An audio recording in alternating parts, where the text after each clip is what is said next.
I would like to welcome you to this course on ethical hacking. This is the first lecture of this course.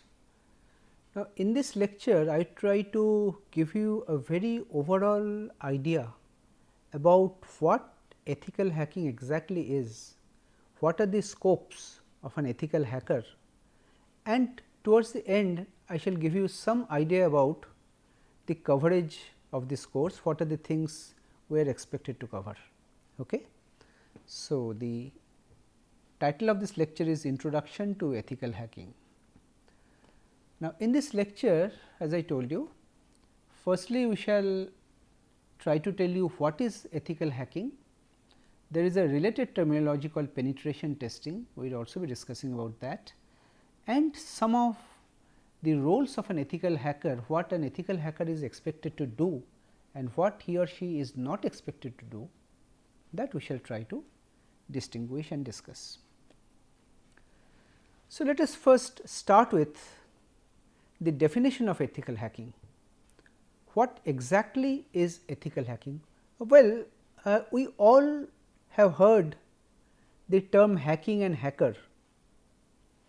Essentially, the term has been associated with something which is bad and malicious.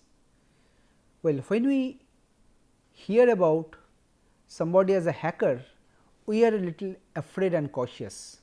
Okay? I mean, as if the person is always trying to do some harm to somebody else, to some other networks, try to steal something, trying to steal something from some IT infrastructure and so on and so forth. But ethical hacking is something different. Well, ethical hacking as per the definition, if you just look at, it essentially refers to locating the weaknesses and vulnerabilities.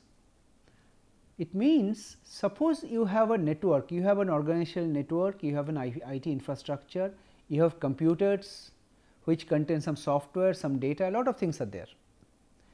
Now, you try means here you are trying to find out whether your infrastructure or network does have some weak points or vulnerabilities through which an actual hacker can break into your system, into your network.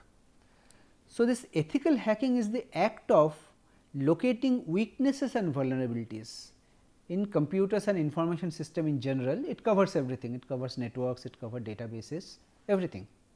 But how this is done? This is done by mimicking the behavior of a real hacker.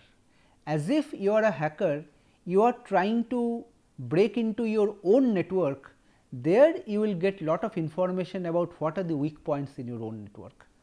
So, this term is important, by replicating the intent and actions of malicious hackers.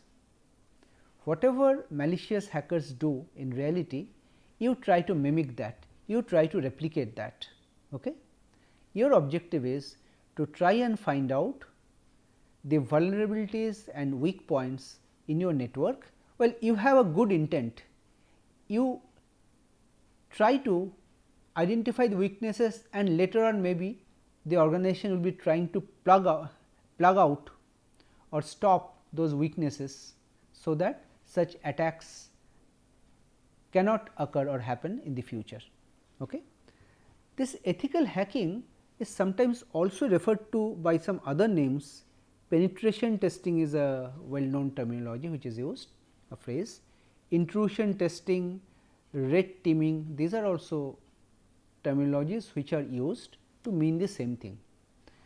Well, you can understand penetration testing, the literal meaning of this phrase is you are trying to penetrate into a system, you are trying to penetrate into a network, you are testing and find out whether or not you are able to penetrate, and if you are able to penetrate, which are the points through which it is easier to penetrate. These are the objectives. Okay? All right. So, talking about ethical hacking, there are some terminology, let us see. Well, ethical hackers are the persons who are actually carrying out ethical hacking. Now, they are not some unknown entities, they are some organization or persons who are actually hired by the company. The company is paying them some money to do a penetration testing on their own network and provide them with a list of vulnerabilities, so that they can take some action later on. Okay. So, these ethical hackers are employed by companies who typically carry out penetration testing or ethical hacking. Penetration testing, as I said, is an attempt to break into a network or a system or an infrastructure, but the difference from a malicious attempt is that this is a legal attempt. The company has permitted you to run the penetration testing on their own network for the purpose of finding the vulnerabilities. So, this is a legal attempt, you are trying to break in and you are trying to find out the weak links. Well, in penetration testing per se, what the tester will do, tester will basically generate a report. The report will contain a detailed report, it will contain all the known vulnerabilities that have been detected in the network as a result of running the penetration testing process. Okay. But normally they do not provide solutions. Well, you can also seek solutions for them, but everything comes with an extra or additional charge, right. So, in contrast, security test is another terminology which is used, which includes penetration test plus these kind of suggestions to plug out the loopholes. So, this includes in addition analyzing the company's security policies and offering solutions, because ultimately the company will try to secure or protect their network. Of course, there are issues, there may be some limited budget. So, within that budget whatever best is possible, that have to be taken care of or incorporated.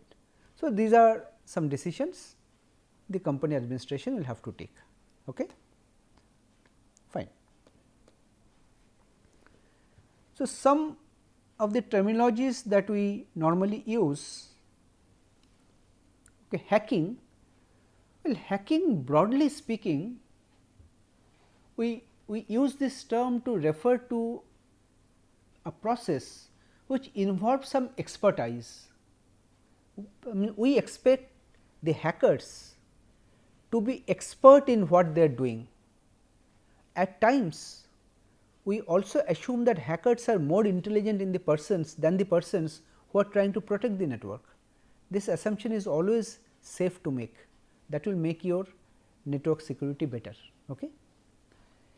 Cracking means breaching the security of some kind of system. It can be software, it can be hardware, computers, networks, whatever. This is called cracking. You are trying to crack a system. Spoofing is a kind of attack where the person who is attacking is trying to falsify his or her identity. Suppose I am trying to enter the system, but I am not telling who I am telling I am Mr. X, Mr. X is somebody else, right. So, it is the process of faking the originating address in a packet. A packet that flows in a network is sometimes called a datagram. Okay. So, the address will not be my address, I will be changing the address to somebody else's address, so that the person who will be detecting that will believe that someone else is trying to do whatever is being done. Okay. Denial of service is another very important kind of an attack, which often plagues or affects systems or infrastructures.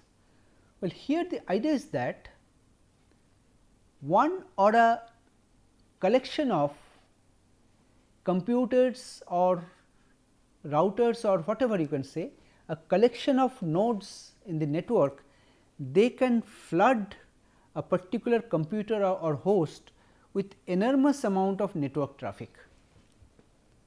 The idea is very simple. Suppose I want to bring a particular server down, I will try to flood it with millions and millions of packets, junk packets, so that the server will spend all of its time filtering out those junk packets. So, whenever some legitimate requests are coming, valid packets are coming, they will find that the service time is exceedingly slow, exceedingly long. This is something which is called denial of service. And port scanning is a terminology which you use very frequently.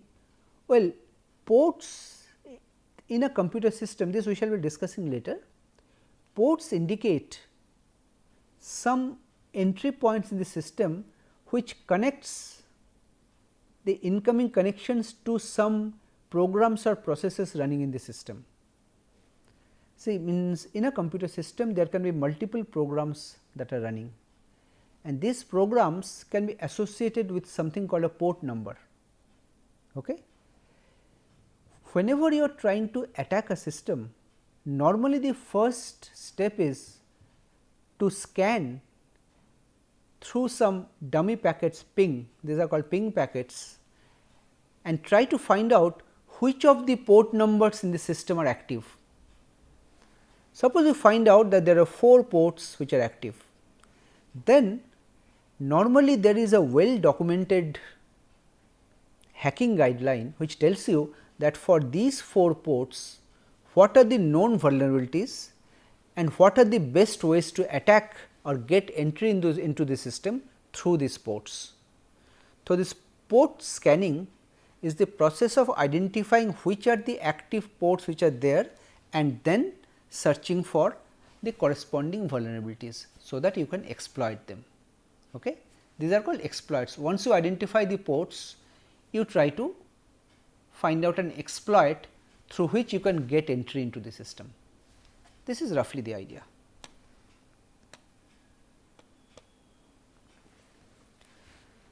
Now, talking about gaining access into the system, there are different ways in which you can gain access to a system. One is you are entering the system through the front door. So, the name is also given front door access. Normally, a system, normally I am talking about, whenever you try to access the system, you try to log in, you are validated with respect to some password or something similar to that. So, password are the most common ways of gaining entry or access to a system in the present day scenario. Okay. So, the first attempt through that front door channel will be to guess valid password or try and steal some password.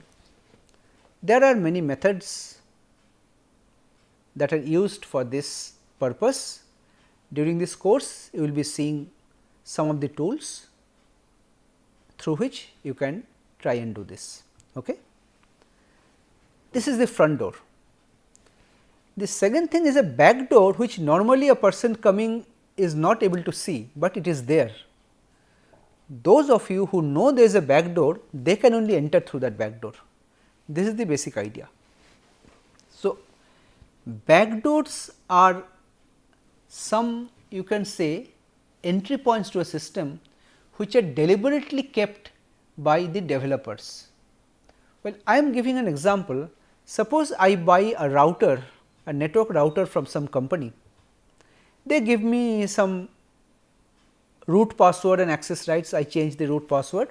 So, I am quite happy, that means I have sole access to it, I have changed the password, I am safe. But sometimes it may happen, if something goes down, the company might automatically modify or reconfigure the router through that back door. They will not even ask you at times, they will automatically enter the router through that back door entry. There will be some special password through which they can possibly enter, and they can make some changes inside. Such backdoors are known to exist in many systems, not only hardware systems, also many of the software systems, software packages. Okay. Well, usually developers keep it as debugging or diagnostic tools. but sometimes these are also used for malicious purposes. Okay. Then comes the Trojan horses. Now, if you remember the story of the Trojan horse, well, it is something which was hidden inside a horse. Some warriors were hidden inside a horse. Suddenly, sometime one night they just comes out and start creating havoc. Trojan horse is also, in terms of a computer system, something very similar. Here, let us think of a software first. So, it is a software code that is hidden inside a larger software. Well, as a user, you are not even aware that such a Trojan is there inside the software. Okay. Now, what happens? Sometimes that Trojan software can start running and can do lot of malicious things in your system. For example, they can install some backdoors through which other persons or other packets can gain entry into your system. Nowadays, you will also learn as part of the course later, Trojans can also exist in hardware. Whenever you build a chip, you fabricate a chip, without your knowledge, some additional circuitry can get fabricated, which can allow unauthorized access or use of your chip, of your system during its actual runtime. Okay.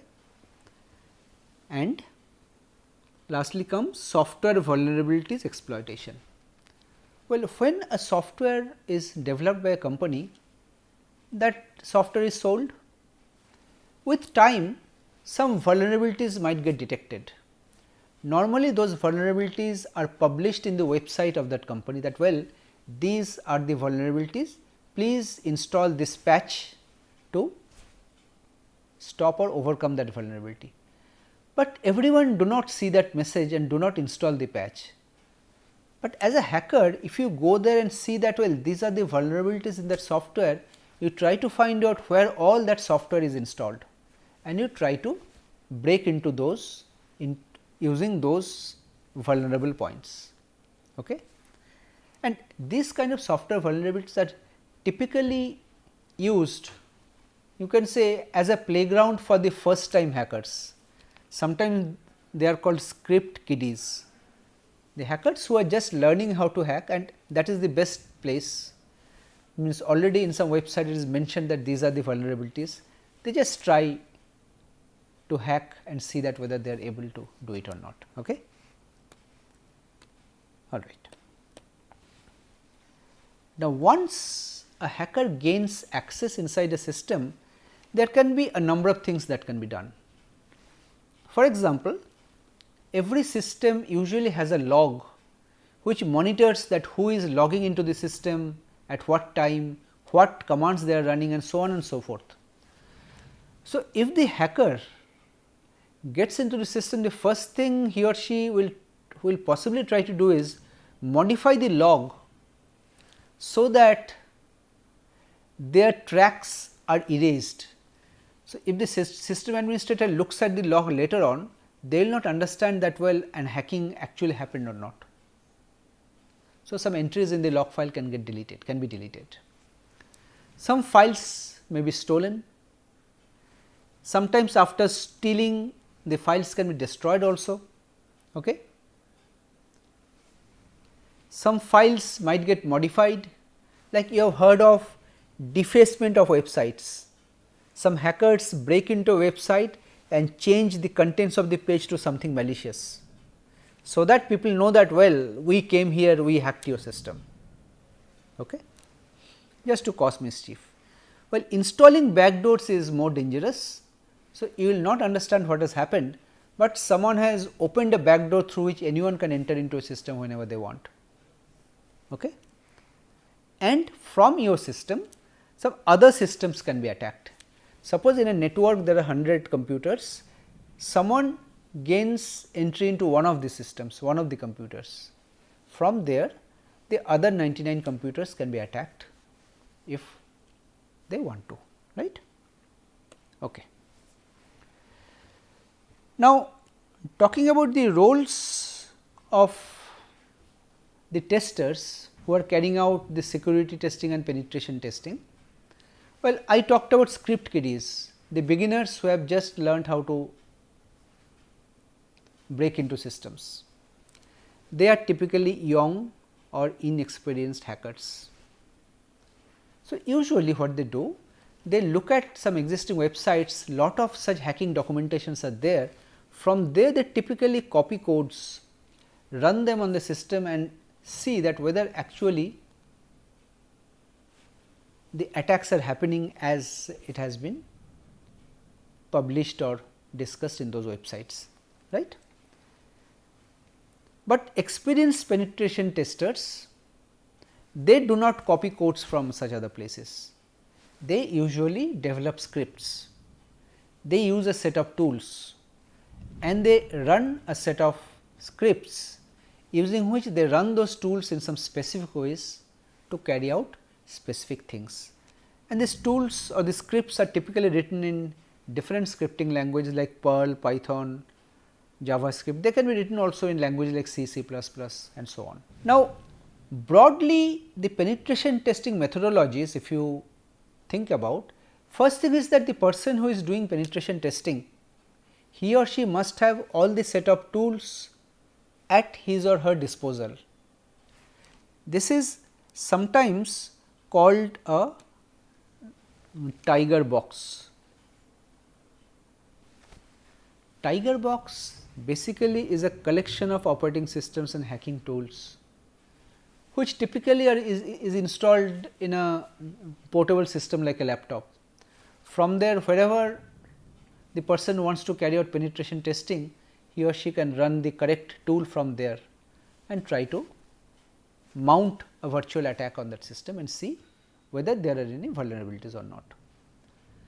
So, this kind of tools helps penetration testers and security tester to conduct vulnerability assessment and attacks.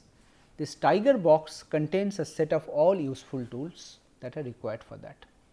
Okay. Now, for doing this penetration testing, from the point of view of the tester, the best thing is white box model, where the company on whose behalf you are doing the testing tells the tester everything about the network and the network infrastructure. They provide you with a circuit diagram with all the details, okay? Means about the network topology, what kind of technologies are used in the network, everything. And also the tester, if they require, whenever they require, they are authorized to interview the IT personnel. Many times it is required in a company. If you interview people, you will get to know a lot of things, that how the information processing is carried out inside the company, what are the possible vulnerabilities that they feel there are. Okay. So, this white box model makes the tester's job a lot easier, because all the information about the network, whatever is available, is made available or given to the tester. Okay. Now, the exact reverse is the black box model. Black box model says that tester is not given details about the network. So, it is not that the person who is asking the tester to test is deliberately not giving. Maybe the person is not competent enough or does not know the relevant information to be shared with the tester. So, tester will have to dig into the environment and find out whatever relevant information is required.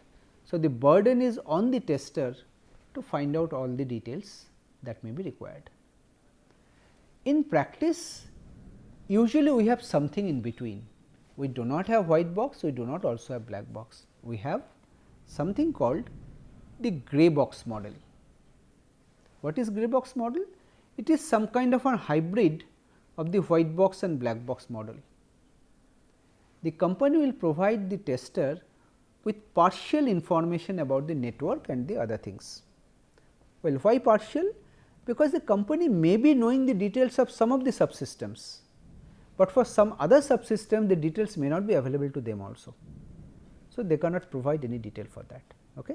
They have just bought it and installed it, something like that. So, these are broadly the approaches.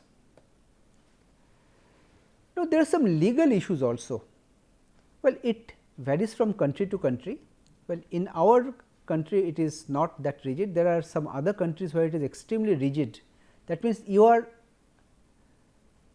not possibly allowed to install some kind of software on your computers. So, these laws that involve technologies, particularly IT, they are changing and developing very fast with time. It is very difficult to keep track of these changes, what is the latest law of the land. Okay. Now, it is always good to know the exact set of rules that pertain in the place of your work, where you are working, what are the laws, what are the rules. Okay. So, that you should be know what is allowed and what is not allowed. Maybe you are using something or doing something in good faith, but possibly it is illegal in that state or that country. Okay. Maybe you may be in trouble later on. All right. So, the laws of the land are very important to know. Some of the tools you are using on your computer may be illegal in that country. So, you must be know about these things. The cyber crimes, punishment on cyber crime, these are becoming more and more crucial and severe with every passing day. So, these are a few things people should be extremely cautious about. But certain things are quite obvious, that you should not do certain things legally, that everyone understands, that accessing a computer without permission is clear. So, it is my computer, why are you accessing without my permission? That is something illegal. Installing worms or viruses, that is also supposed to be illegal. I have not installed worms and viruses. So, I have also not asked you to install. So, why have you installed or injected this kind of worms or viruses in my computer? Okay. Denial of service attacks, well, hackers do mount this kind of attacks, but these are illegal. Some services or servers are installed to provide some service to customers. So, if someone tries to deny those services, that is something which is not permissible, right. Then something similar to that, denying users access to some networking resources, because you should be aware whatever you are doing may be as part of ethical hacking, maybe as part of the work which company has asked you to do. Maybe you are doing something inside the network of the company, but you should be careful, you should not prevent the customers of that company from doing their job. This is very important. Okay. So, your actions should not be disruptive in terms of their business. Okay. So, in a nutshell, to summarize, this ethical hacking, well, if you are a security tester, so what are the things you need to know or you need to do? Well, the first thing clearly is you should have a sound knowledge of networking and computer technology. So, you see, as part of this course we will devote a significant amount of time discussing or brushing up the relevant backgrounds of networking technology, because these are very important in actually understanding what you are doing, how are you doing and why are you doing. And also you cannot do everything yourself on your own, you need to communicate with other people. That art is also something to be mastered. You need to interact with other people. This quality is also very important. And of course, I mentioned the laws of the land are very important to understand, and you should have the necessary tools at your disposal. Some of the tools may be freely available, some of the tools may have to be purchased, some you may develop on your own. So, you should have the entire set of tools at your disposal before you can qualify yourself to be a good network, you can say ethical hacker, penetration tester, or a security tester. Okay.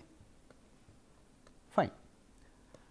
Now, about this course, very briefly speaking, very broadly speaking, we shall be covering relevant network technologies. As I had said, understanding some basic networking concepts are very important to understand how these tools work. If you do not understand the networking concepts, you will not be able to use the tools at all. Okay? Basic cryptographic concepts are required, because whenever you are trying to stop some of the weak points or vulnerabilities, often you will have to use some kind of cryptographic techniques or cryptographic solutions. So, you need to understand what are the things that are possible and what are not possible in terms of cryptographic techniques. Okay. Well, we shall look at some of the case studies of secure applications to understand how these cryptographic primitives are put to practice to develop secure applications. Then we shall be looking at unconventional attacks, some of the attacks which are hardware based attacks, which are very interesting and very recent, and they are very unconventional. We shall be discussing about such kind of attacks, and a significant part of this course will concentrate on demonstrating various tools, how we can actually mount this kind of penetration testing and other kind of attacks on your system, on your network, and so on and so forth. Okay. So, with this I come to the end of this first lecture, and I would expect that the lectures that are yet to come would be very useful for you in understanding the broad subject of ethical hacking and motivate you in this subject to possibly become an ethical hacker in the future. Thank you.